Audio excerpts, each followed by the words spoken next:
Alright guys, in this session, we're going to get familiar with uptrends, downtrends, and sideways trends, as well as breakouts, pullbacks, corrections, channel limits, and we're going to cover a lot of topics like these, but the first thing we need to learn here is understanding the concept of a peak and the correct concept of...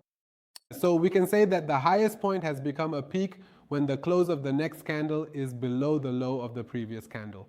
What does that mean? Let's take a look together. Remember when we talked about a candle, we said it consists of 4 factors. So if this is a bullish candle, we have an open at the bottom, a close at the top, a low here, and a high here, right?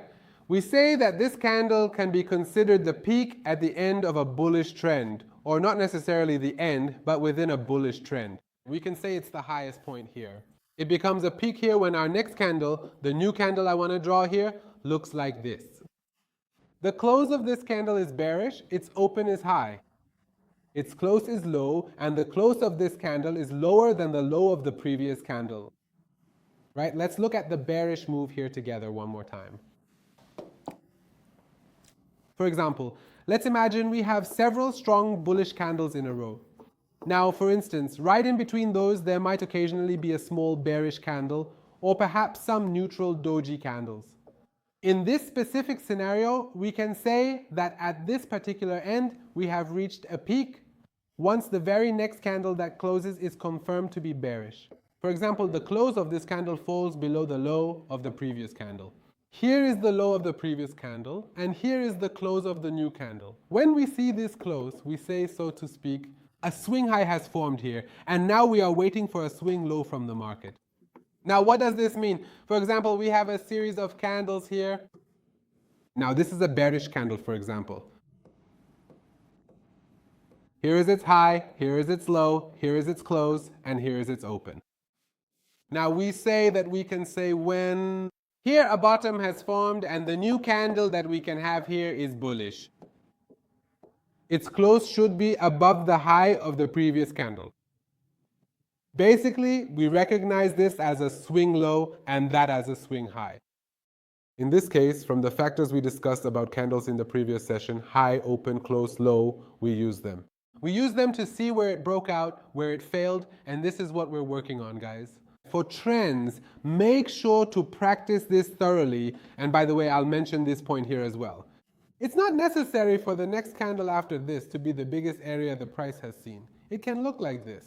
The price may have come down. Here there might be a candle and then a doji appears. Well, this close is not below the low. Okay, then if the next candle is a bearish one and closes here, the close of this bearish candle is below the low of this doji. Here, compared to the previous one, it's correct. So this highest point becomes our high. Mark it. Let me take a moment to clarify this specific point for you once more using a completely blank chart. For example, some students often ask, teacher, we arrived at this point after a strong upward move and finally reached these specific candles, right? Then, as we can see, the very next candle closed as a significant bearish one. Okay, but its close is not below this low. I say, well, we still don't have a swing low, but the next candle has come again. Do you see the blue candle I'm drawing? Its close is below the low of this previous blue candle. But the highest point that the price has reached is on this red candle. Teacher, is this acceptable or not? Yes, because we can see half of this candle behind it. But that candle which saw the highest point, that's where our high is, that's our peak. It doesn't necessarily have to close relative to the red candle. Next, if the third candle, meaning this second blue one, also closes below the previous low, it has come. We consider the red candle as having formed the high and we accept it. Similarly, during a decline, for example, we reach a bearish candle here. Right? The market starts to rise with a bullish candle. It forms here, but its close, which is here, is not above the high of this blue candle, and then another bullish candle appears. Here, its close is above the high of the previous green candle, but still not above the high of the blue candle, but that's okay. We said that this candle compared to the previous one, but the lowest point, meaning the low of this blue candle. What does this count as for us here? Swing low, meaning our valley is confirmed from here. And the lowest point is considered the valley. I mentioned this so we have it on the virtual board so we can work with it, okay? So let's go over this part one more time. We can only say that the highest point has become the peak when the close of the next candle is below the low of the previous candle. When we say next and previous, it doesn't necessarily mean the last candle and the highest candle, or the last candle and the lowest candle.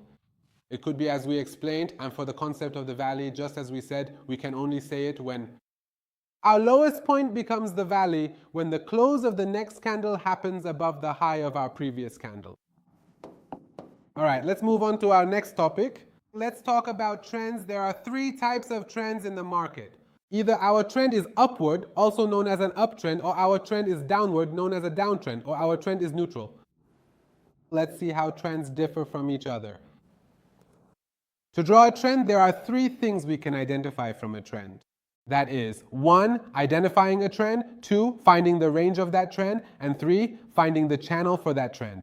Now let's start with the upward trend. All right, let's go to identifying the trend. Let's start with the downward trend. In order to have a downward trend, at a minimum, according to the peak-valley rule we mentioned, there must be 2 peaks and 1 valley.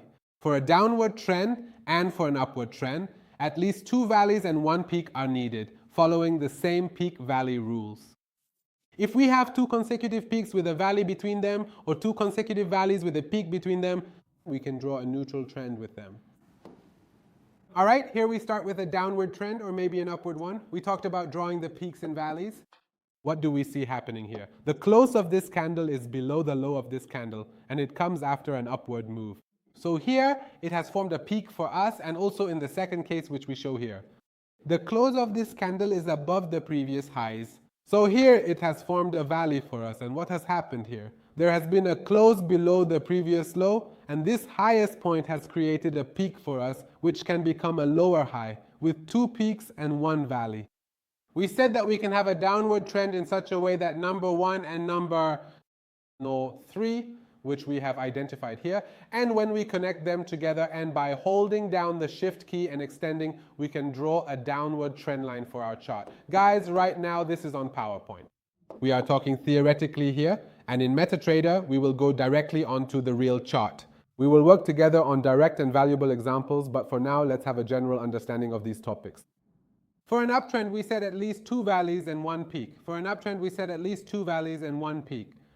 In such a way that our rules for peaks and valleys are strictly followed. You can see a close above the high, a close below the low, and again a close above the high. Now we connect the 2 valleys in the uptrend and extend the line. We can draw an uptrend line. Let's look at this chart now. And for a neutral trend, we previously said when there are 2 distinct price valleys located at approximately the same horizontal level with a clear peak between them, or 2 peaks at the same level with a deep valley between them, you can successfully plot a horizontal neutral trend line. After we have finished drawing our trend line, we need to proceed to the next step of identifying its specific trading range. One point about the trend before we move past it. Let me tell you guys, in financial markets, when trading, we always pay attention to the trend in higher time frames. There's a saying in the financial markets that goes, the trend is our friend. Never try to go against the trend that's formed. For example, if an uptrend has formed, don't try to fight it. If you keep trying to enter during its decline, or if the trend is downward and you stubbornly try to catch the reversal and go long.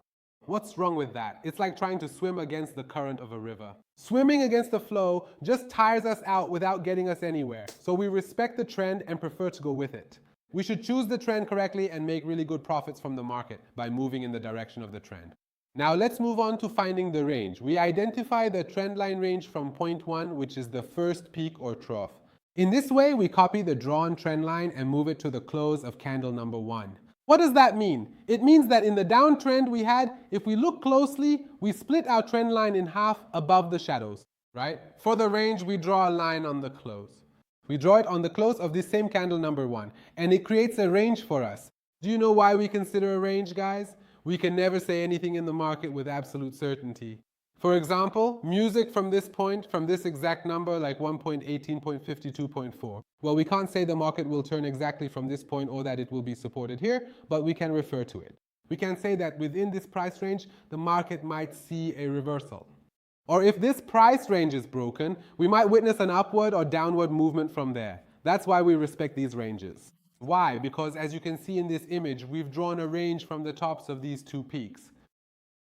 Once the market came here into this range and reacted to this area, then moved away. Another time it came up to here and reversed, and once it came close to the trend line and reversed, right? So it can reverse 3 times, but not from the exact same point. Each time it reversed from a different spot within this range. Identifying the range is one of the most important aspects of this market for consistently catching moves. All right, let's look at an uptrend where we want to identify the range. Just like in a downtrend, we draw the trend line on the wicks and then we come to the body of that first candle. We calculate it. We determine what the range is, and it's equal to the distance between the wick and the body of the candle with which we drew the first part. That means our entry is within it. Here, the first pullback in a downtrend, we estimate the first peak of this range again, and in a neutral trend. Similarly, again, we drew our trend line on the wicks and continued. Between the first body and the wick that we had at the first point for our number 1, we considered a range for it. After we drew our trend line, we also identified its range. Now it's time to put our chart, our diagram into a channel. What does a channel mean? It means telling it that you can move relative to this trend, this range, and that peak or valley we saw behind you. You can move within this range. Let's see together. We copy the line we drew from the behavior of point 1 to 3.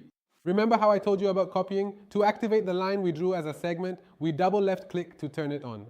We hold down Control, and when we left click and drag the line, what happens? It copies the line for us somewhere else on the chart in MetaTrader. I'll explain this fully in the complete charting course. We copy the line that we drew from point 1 to point 3 and place it at point 2. Keep in mind that the area we identified for the trend line should also be applied to the channel. Let's go and see together how it works. Look guys, here we have a trend line. We drew it from 1 to 3 on the wicks, and then for the bodies, we gave it a range line. This same line that we drew from 1 to 3, we copy it and place it on point 2. But pay attention to this. For the lower range, we don't just say from the wick to the lower body. However much the distance is between the trend line and the upper range, for example, if it's 10 pips, what should we do? We should go 10 pips higher from here and draw this line. It's not that we should come here and just pick a range for the bottom and a range for the top. It's something that's referenced from the trend line, not that for the top and bottom of the channel we just come in and each time consider a new range. Look, in an upward trend, what we did was draw a trend line in the middle. Then we simply copied that trend line to the top, meaning at the peak we needed 2 valleys and 1 peak. So we drew a line at the peak in between. The copied one is the same. The trend line for the range we set up here at the top is completely wide, and I refer to it as such. So when we consider this range up here, we're giving the market this exact range. If we were supposed to do what we did at the bottom for the range, we would have done it here. I would have taken it on this body, but that wasn't the plan. We decided that for every range where a trend line is formed for us,